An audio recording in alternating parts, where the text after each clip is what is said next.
Okay, I am Chris Avina with American Outdoor News, and today we have some really special for you.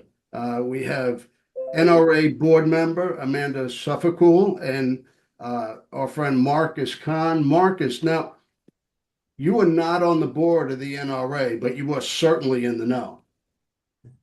Well, I am now.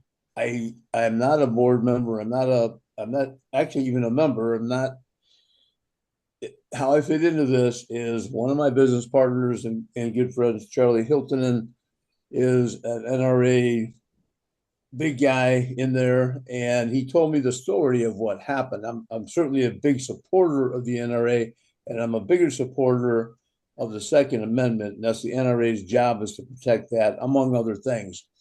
I'll put myself really as a patriot. I understand the Constitution. I understand the founding fathers' genius. Understand why we have the Second Amendment, which all the side benefits are great, but the Second Amendment is to protect us from a corrupt regime. And right now, we've been walking on that borderline. And if you talk with a lot of people like I have, especially a lot of ex-military guys, they're getting trigger ready with the nonsense that was going on. So anyhow, thank God for Trump. Thank God for Trump and his group and the military behind him. But Charlie told me what was going on in the NRA, what had happened, and what is happening now, which is really, really important. And he explained to me effectively the cabal, which has worked their way into every organization in our country and throughout the world. These guys have worked their way into the NRA, and they were corrupting the mission and not doing what they're supposed to do. And it was a mess, and people were losing heart, and the mission was losing focus. And if that happens, guess what? The Second Amendment's weaker, and our ability to protect ourselves goes into another level. So when he explained to that, but then he explained the good news. He said, myself and a couple other key people took control of that organization, and they figured out how to get enough of the bad guys out, and they've got the majority control. So they started to get it back on track. And then he said, now they got this election coming up, which is happening right now, and it's really important that by the time we're done talking, Amanda's done talking, they'll understand what's really going on, what they need to do. But we can help the NRA, help our country, help the world by getting these new leaders elected. And they're going to take this organization and get it right back on track as they're flushing out more of the old quote cabal people. And I know it's a lot worse than some people want to say, but I just know from the inside out it has to happen. So Charlie introduced me to Amanda, and he said she is awesome lady, engineer, knows all the stuff about the NRA background, the vet, and what's going on in there. And she said she is so cool. Her last name is Suffecool. And now I've been like joking around with that, but now she really is. She's a great lady and a really good spokesman, and she's got her own syndicated radio show too. So we know she's a good spokesman, and she is going to tell the story from the inside out, answer people's questions, answer your questions and stuff. So I'll introduce Amanda because she's awesome explaining the details of this. Thank you, Amanda. I appreciate you taking the time to really give us an inside look of what's going on with the NRA today. Um, and well, what steps are we actually taking to rebuild us back to what we should be? Okay, well, that's a great question. So there's a couple things. I mean, there's been a lot of folks who have said, not one more dime till Wayne is gone. So Hmm. Wayne quit, resigned in February of last year. So we're just 1 year post Wayne, but it was bigger than Wayne. It's more than Wayne, and as I saw from a statement that someone just said the other day, you can't turn around a 5 year spiral headed for the center of the earth in one short year. And Hmm. that's kind of where we are and what's going on.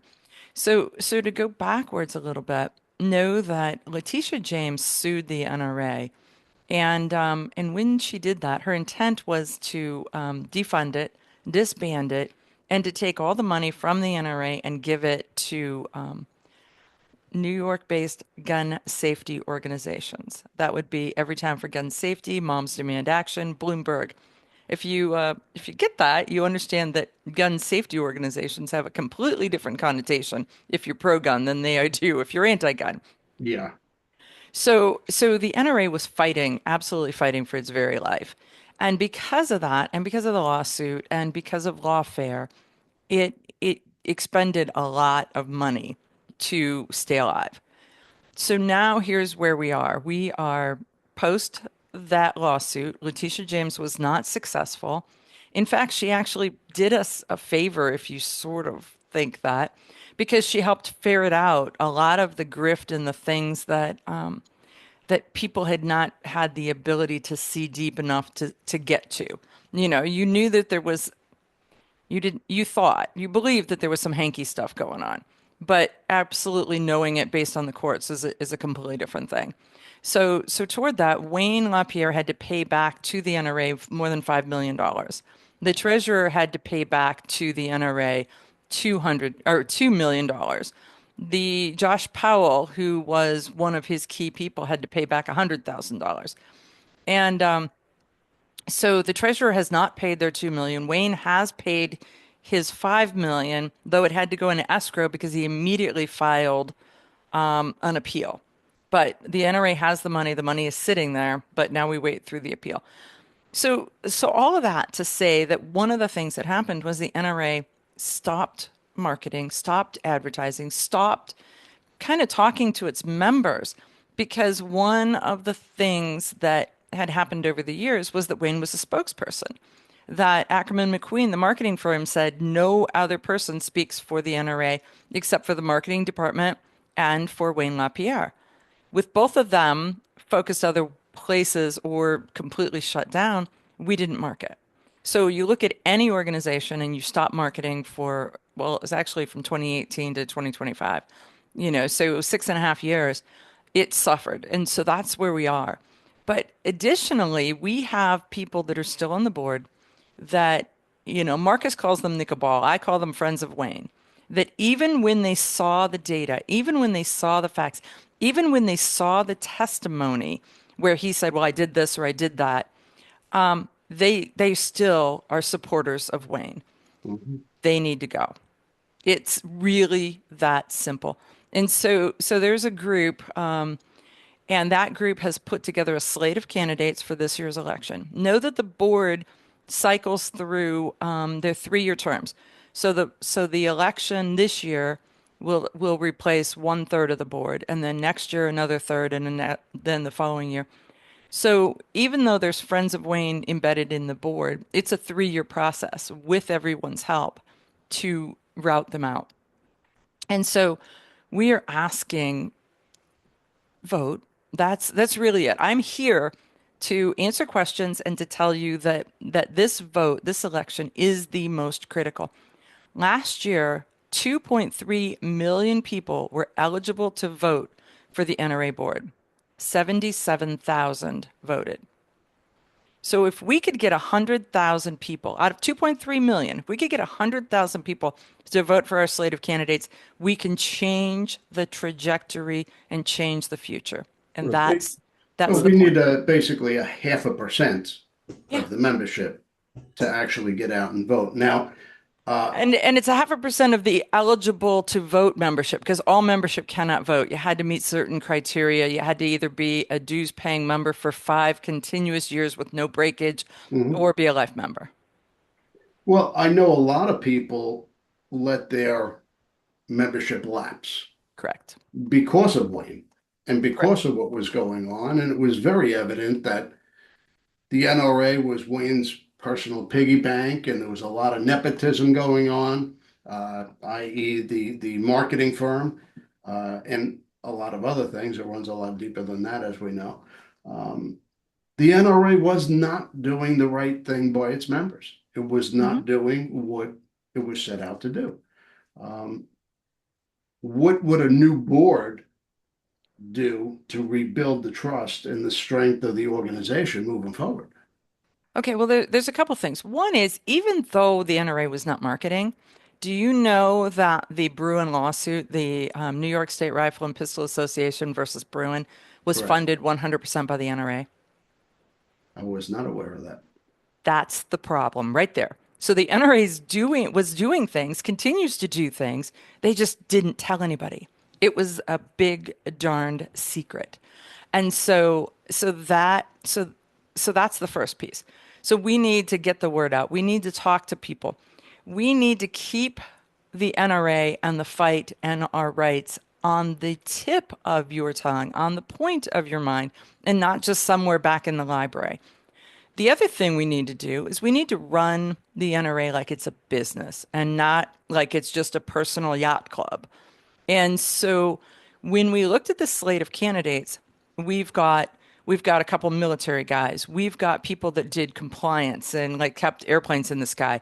We've got business owners and accountants and people who were involved with the Friends of NRA in the banquets and on a heavy basis. So what we did was we went and looked for people in the areas that we knew that the NRA was weak right now, and those board people to come in to bolster and to support and to prop it up. And so that's really what we're doing is we're trying to build a team of active working board members that are all volunteers that can and will help the NRA rise and shine again. Well, I've served on the board of non-for-profits, and it is a daunting process. It is a lot of work. So I personally really don't have a problem with um, fringes, maybe doing something for the board members for their hard work. But again, you have to set out to keep it on course. Hmm. I know the members are very concerned about the financial management Hmm. and the transparency of where the funds are being allocated to. Right. No, and part of it is that right now, I believe that we turned the corner in September. And so we are on an upward trajectory and so the lawsuit is over. The whatever you want to call it, the NRA 2.0, the group that is on the website, elect a new NRA, the board members who are solidly believing in change or change agents, those groups. I believe that we're on a forward trajectory, and there's a lot of different signs for that. Most of the day-to-day members won't see the signs until they are shining stars in the future. I mean, it's sort of like here's the ship, and the ship is headed over Niagara Falls. No one sees progress in the fact that the ship slowed down, Mhm. right? We see it as progress, though, because it's no longer forward motion. No one sees progress when the ship turned sideways and started to creep slowly back upstream. Yet that is huge progress. That is the place where most of the work takes place, is stopping it, turning it, and starting to move it backwards into the direction that we really want to go. So by the time that people see it, we will be completely away from the falls. We will be up on the smooth water and the sun will be shining and the birds will be tweeting, right? And then they'll be like, "Oh, look at this." But the heavy work is happening right now, and I'm asking everyone to one, find their ballot, and it was mailed to them the last week of January, and it was in their magazine, their NRA magazine. There's a sticker on the front. If they go to the website electanewNRA.com, there is a picture of every cover of the magazine, depending on which magazine you had picked as your magazine. It shows you what it ought to look like. So you can go look in your stack of magazines. You know exactly which one you're looking for. And then you need to vote for the slate of candidates. So when you pull your ballot out, the centerfold, we bought a centerfold ad. It was not inexpensive, and there's a bunch of people who believe in it. And so everybody ponied up some money to buy this ad so that you can take your ballot. You can look at this ad that's got all 28 faces on it. You can cross off their face, find them on the ballot. The ballot is not in order because every ballot is different. There's five different ballots because people only read the small amount. So they'll read the first 5 names, pick somebody and go. So we want you to vote for 28 names. 26 of them are on the little fill in the circles, and 2 of them are write-in candidates. And it says right there, they are write-in candidates. It'll give you Mhm. all the information. You can go to the website, it'll tell you. For write-in candidates, you actually need their name and the town in which they live. And so that is all on the website. Now, when is this election taking place? It started the 3rd week of January and it ends. The ballots have to be in the hands of the ballot counters. And it's a third-party service, but in the hands of the ballot counters by April 6th. If they do not have it, or if the post office holds up on it, or if it's still sitting on your kitchen counter or riding around in your car, it does not count. If you vote for 29 instead of 28, it does not count. You have to vote 28 or less, and you have to get it there. So we're saying, mail it by the 31st. So this, you've got a week. Get it up, get it moving. It's or coming earlier. quick. Exactly. Right. Exactly. So, getting out the old board, bringing in new blood, as we see, Hmm. always helps a new organization move forward. Um, what's what are you prioritizing as far Well, as moving forward? Reorganization, membership, advocacy. I know your advocacy is ongoing, but it isn't publicized. Um, what are the priorities? so one of the advantages of a larger board is to divvy it up and head in different directions. And we look at each person's skill set and say, okay, here's your area of expertise. So what are you going to grab? What's your chunk and how are you going to run with it? So Mhm. membership is a big piece of it. Marketing and media is a big piece of it. The advocacy stuff has been ongoing and will continue to go. So it's really just talking about it. And right now, the NRA is the elephant in the room when it comes to Second Amendment stuff. So when you go to DC or when you go to the state house, the NRA has a seat at the table. And there's a lot of people who are like, well, I'm going to give my money to this organization or that organization. Some of them are really, really good, and we're working with them, and that they are working with the NRA. And so, I'll drop some names. Second Amendment Foundation is amazing. And Mhm. they work with the NRA, and the NRA works with them to write amicus briefs and to support the lawsuits that are going back and forth. Firearms Policy Coalition. We have a lawyer that works at the NRA that was from FPC. And so they have a relationship there. And so they are working with them, again, amicus briefs. So we've got a guy that, I mean, the NRA has been persona non grata in some of the other organizations for a while. He was invited to speak at Second Amendment Foundation's Gun Rights Policy Conference, as was I. So it is that we're building those bridges, building those relationships. Eric Pratt and I were just recently at an event together, and one of the words that he had said to me in the past was, we, no matter which organization it is, needs the NRA because the NRA takes all incoming fire and then we can be quicker and nimble in other areas. And that makes a lot of sense. If we all work together, we can obtain something. There's organizations that I'm not going to name because they solely fundraise on fear. They Mhm. are for-profit organizations that the names and the faces that you see live on it. And I don't believe that they're in the same class as these larger groups. And so, you and I have both heard people say, not another dime to the NRA until Wayne's gone, not another dime until the lawyers are gone, not another dime until, and that's fine. We're past all of that. So that's the first warning or volley or shout out I want to give people.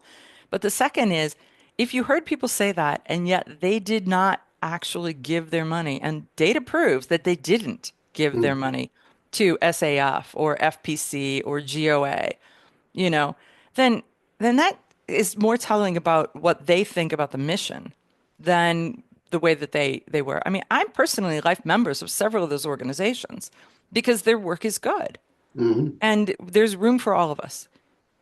Well, like you said, there are great organizations, and I've had some of them on my show as well. We've always been a staunch supporter of our First and Second Amendment rights and will continue to do so. I think the rebranding and rebuilding of the NRA is going to be a monumental task. Hmm. It's not an overnight thing, as you said. It's ongoing. It's going to take a little time, but I think people, it's time to come back to the NRA and support those who are there to support our rights, because it's not just our gun rights at risk here. It's everything. It's Without the everything. Second Amendment, there's no First Amendment, and no other amendments are abided by without the Second Amendment. Yeah, Did look you at know every other that there was a, country. I'm sorry, did you know there's a First Amendment case that just worked through the Supreme Court that was brought by the NRA because they had been shut down in New York? It's called the Vulo case. So it's NRA versus Vulo, where they had threatened different companies in New York State that was working with the NRA or sponsoring the NRA or partnering with or doing business with, and they had threatened them with different government overreach, override, thumb on their necks kind of thing. And so the NRA went and took a First Amendment case and won. And so the NRA is not only fighting for the Second Amendment, they are fighting for the voice of the First Amendment. Well, being a New Yorker, God bless you. Yep. I'm in the heart of the fight here. That is it. Somebody was one time and I know you get it is why don't you leave? And it's like, no, no, no. You got to think about it like a Sugarland song. Why don't you stay? Because we need you to be there to keep the fight from spreading and keep the disease from spreading to free America. Well, look what happened. You guys won the New York stuff, and Yep. everything is teed up to go in the right direction. And you guys, like you said, you're going to run it as a business and not a yacht club.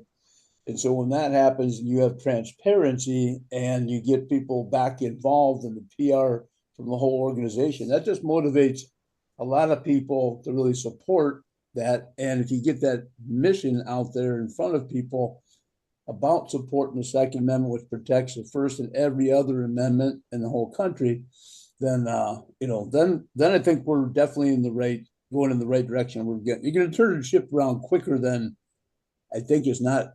It's going to be quicker than people are thinking. I agree with that, Marcus. And, it's easy for people to get up and say, you know what? I'm leaving New York. I'm leaving Chicago. I'm leaving California. And I'm going to a constitution friendly state, a gun friendly state. But that leaves the Kathy Hochul's, the Letitia James, the Andrew Cuomo's of our country. They're winning. Hmm. Don't allow that. Yeah, Stand up, let your voice be heard, vote. Vote in the local elections because that affects the big elections. and Vote. that's what Amanda said. That only 77,000. I mean, man, how apathetic is that? But I think part of the reason, Amanda, correct me if I'm wrong, but people didn't vote because they didn't really know who to vote for. And so you guys, I mean, it's complicated, right? I don't want to vote for something local if I don't know the people. I might be voting for the wrong person. So you guys are making it really easy with this new website. Here's where you go to get the good people that are on the mission. And it's just, do a little bit of homework and then you can be an educated voter, and that participation should go up to 100%. Everybody that's an American, especially in this organization, if you've earned that right to vote, vote, do your thing, be a patriot.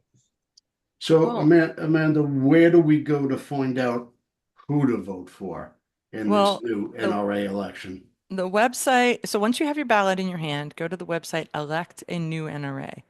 And so that will be if you've got your magazine that's got your ballot, if you rip the ballot out, there's actually the website's written right in front of you now. So there's a brown two-page ad that will tell you kind of, but go to there.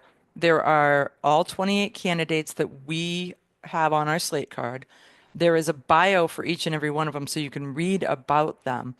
I know that that we split it up because trying to vet 28 people, but we split it up amongst a group of us to vet, and I'll tell you, everybody that I talked to in this group, both the ones that I helped select and both the ones and the ones I've interacted with afterwards, I'm really, really pretty impressed with them.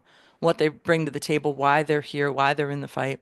I mean, one of them is the New York State Director for Women for Gun Rights, Teresa Einacker. So she's in, I said New York, New Jersey. And she is actually a lawyer that is licensed to practice at the Supreme Court level.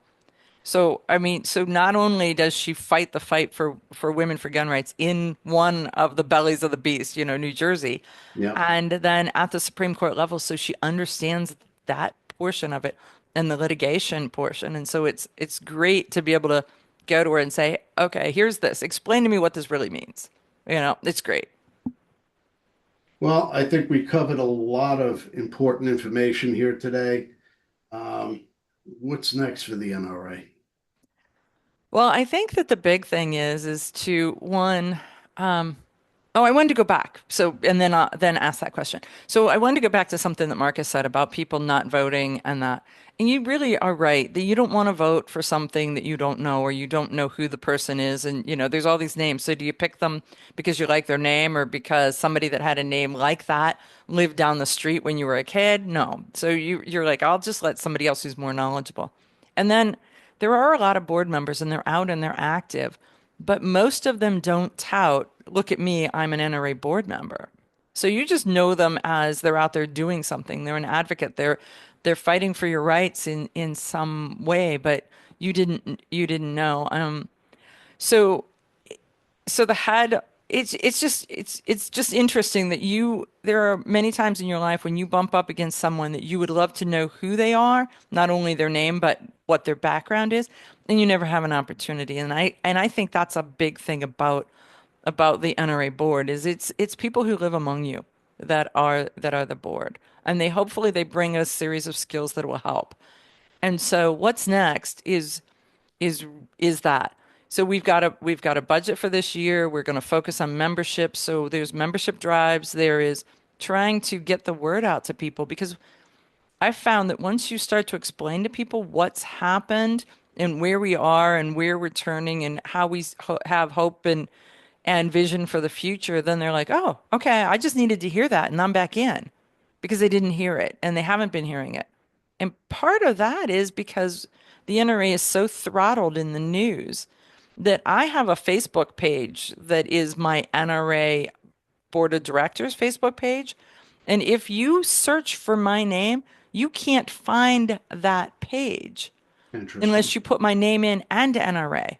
Otherwise, you will just find my standard page, but you won't find that page because it's throttled. When you use those three magic letters, NRA, the news doesn't show it, Facebook doesn't show it. You don't know that you're missing it. So it's a big job for the NRA to figure out how to change the messaging, how to change the marketing, and how to get the word out within the confines of where we are as a society that thinks that they can throttle things that are 100% perfectly legal and completely patriotic, yet we don't like that word, and so we're going to throttle it back and not let people see it. Well, that goes back to inhibiting our First Amendment, thanks Yeah. to Elon Musk taking over Twitter and giving us our First Amendment back. We need more people like that. We do.